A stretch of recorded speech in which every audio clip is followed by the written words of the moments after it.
one. Here we go. Hey there, Internet. So here I am with Jimmy Chin and the worst at memories. Tanet, who's in the movie The Rescue and one of the directors of The Rescue. This is a film that takes place in Thailand, and it's all about the efforts of many, many people to rescue children who are trapped in the cave there. I'm going to take off my mask. I want to know, what were some of the greatest challenges making this movie or recreating this movie in a way?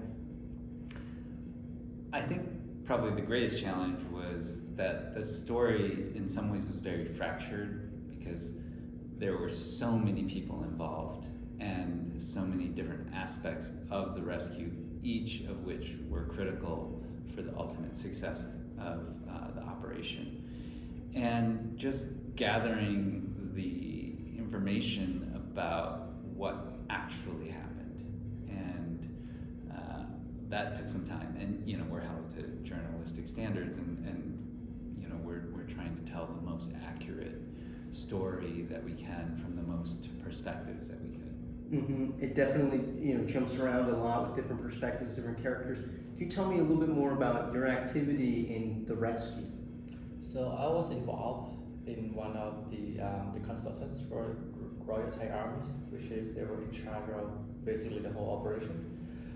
So the operation that I was taking care of while the rescue was undertaking is the water diversion, and as well as the planning of the pumping waters out of the cave. So which means we need to actually look for places that we could actually divert the water, so the water did not go and fill up the cave section, which is on the lower section of the cave. So the diver would actually continue to search for the kids. It seems like such a great challenge too, considering monsoon season and the never-ending water coming.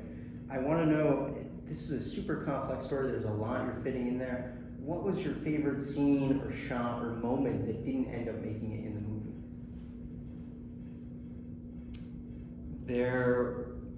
Well, of course, our favorite moments are in the film.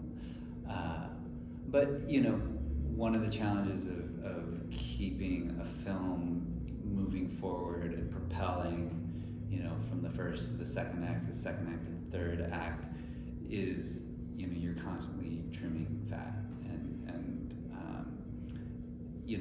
This rescue, there were 13 kind of events during the rescue for the 13 kids, and there's a lot of drama, but you can't show all of it. So you have to cherry pick some of the most meaningful ones that tell the bigger story. So there's definitely some relationships and things that existed and happened in the film that the story that we weren't able to include. I'm curious to know, I recently joined the Writers Guild for nonfiction. Did you draft a script of this when you were going back to... It's just not the way we work. We really look at the story. We interview a lot of people. There's transcripts to all of the interviews that we do. And in that way, it's kind of written, but we don't write it out. It's like in our minds, we understand like the main story beats, the big pivots, the big reveals, like how you reveal the information. Yeah, totally. I'm also curious to know, in terms of the cinematography, you have some of the best cinematography I've ever seen in Free Solo, and this film, equally challenging, showing these extremely dark caves. And my YouTube channel focuses a lot on tech and camera gear, so I'm sure people want to hear the secrets about what type of cameras did you use to kind of capture and recreate this? I mean, we had to collect a lot of the archival kind of media coverage, which was, everything from GoPro footage to, big kind of TV cameras. But for the reenactments, we shot with a Alexa Mini in a water housing with an incredible DP, Ian Seabrook. But really that whole exercise was getting the divers, the actual divers, to demonstrate what they did, because there was just no footage of what they were doing in rescue, but we were able to illustrate it very, very accurately because they demonstrated how they were doing it. And really, you know, I mean, nonfiction is all about the constraints. Like, the constraints are what push you creatively. And in this case, you know, we knew that we only had two options. We could either animate the rescue or film it in a way that would really bring audiences in. And I think it worked. I love the 3D reconstructions that done with like LiDAR or Matterport or. Well, we basically had a very detailed scan of the cave that National Geographic had done for a different piece that they were doing about the rescue. And you guys were like gold. Thank Yeah, you. so Thank we you, did Nat that. Geo, for that. Yeah. And we were able to hand that over to our VFX team and really show the cave in a way that's perfectly accurate. I think it explains so much about what's going on, and like that was like one of the first questions. I watched this with my 9-year-old, who's originally from Thailand, and my wife, and my 9-year-old was like, but how did the cave get flooded if they went in there? And so it's like, well, you see there's the T and all these other aspects. I'm curious to know, you had feet on the ground, so you saw what was happening day to day. How accurate is this portrayal that Jimmy and his wife created? Well, I mean, it's pretty accurate on the story and the perspective that we show in the films. First of all, it's a big operations. There's so many other factors, many smaller detail operations that since we only have like 140 minutes, and maybe not making mystery, so we kind of focusing on the story that never been shown before, never been told before, like the extraction of the kid from chamber 9 outside to the entrances.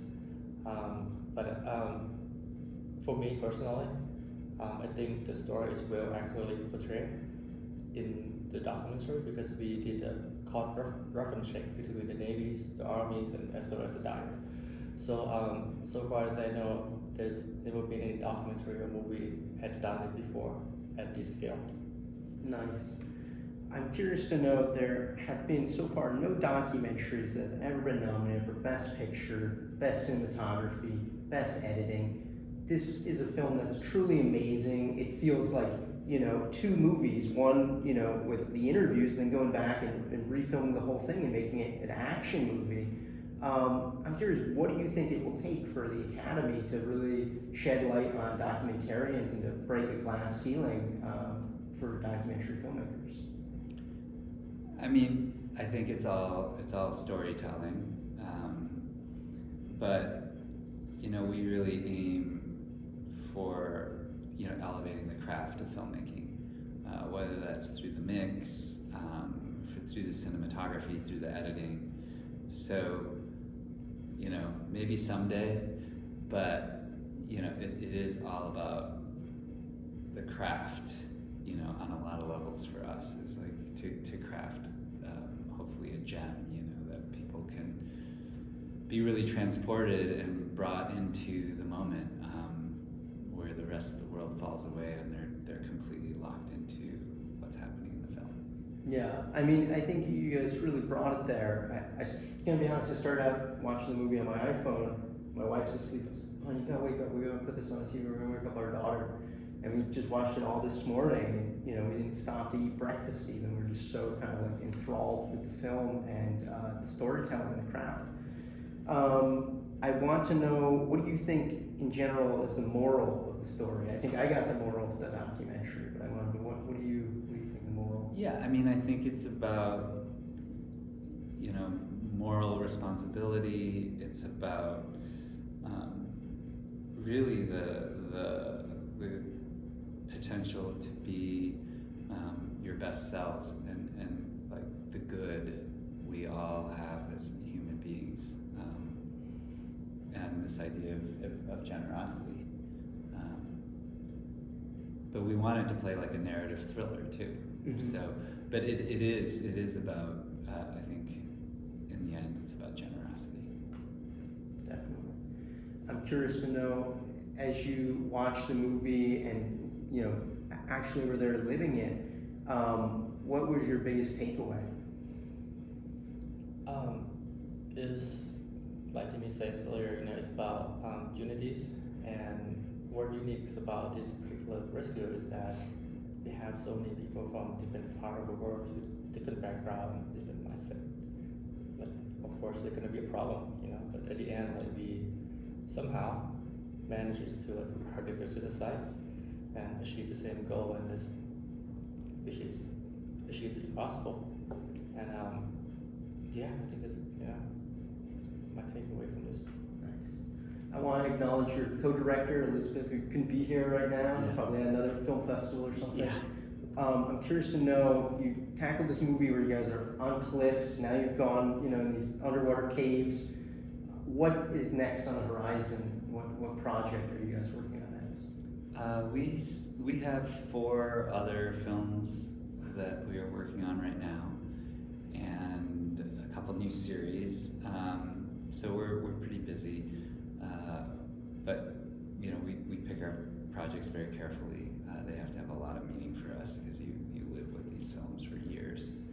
But we're very excited for some upcoming releases as well. But you know, I mean, this film was really special to us, and we feel like it's an important story to tell right now. It's very relevant, I think. Definitely. I'm curious to know, do you think one day you'll do just a straight narrative? I know this is a narrative film, but like with just actors. We're working on a narrative right now. Very cool, very Yeah. cool. Well, a lot of cool stuff on the horizon. Is there anything that I didn't ask you, either of you, that you'd like to say or that you know you? No, I think you did a great job preparing your questions. Cool. Yeah. Check out the film The Rescue. It is currently showing at Mill Valley Film Festival. It will be screening theatrically. Yeah, big nationwide release starting this weekend, October 15th. You can see it in theaters and I think in pretty much all the major cities in the country. Eventually, Nat Geo, Disney Plus. Thank you all for watching. Hit that like button, hit that subscribe button, hit that notification button. I'll see you in the next video. Go watch the movie. Go watch the movie. It'll make you cry. See you later.